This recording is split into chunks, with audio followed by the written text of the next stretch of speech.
எனக்காக யாவை செய்து முடிப்பார். நீங்க விசுவாசித்தீங்கன்னா உங்க குடும்பத்துல, உங்களுடைய வாழ்க்கையில முடியாமல் நிற்கிற ஒவ்வொரு காரியத்தை தேவன் முடித்து தருவதை நீங்கள் பார்ப்பீங்க.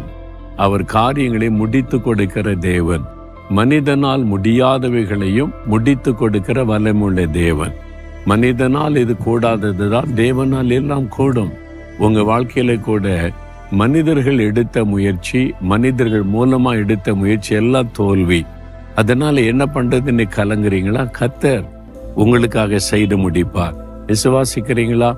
அந்த விசுவாசத்தோட இந்த காரியத்துல கர்த்தர் எனக்காக யாவை செய்து முடிப்பார் அப்படின்னு சொல்லுங்க.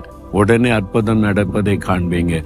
சொல்றீங்களா? அப்படியே கண்களை மூடி, கர்த்தர் எனக்காக யாவையும் செய்து முடிப்பார். ஆண்டவரே, நான் விசுவாசிக்கிறேன், அந்த அற்புதத்தை எதிர்பார்க்கிறேன். இயேசுவின் நாமத்தில் ஆமேன், ஆமேன்.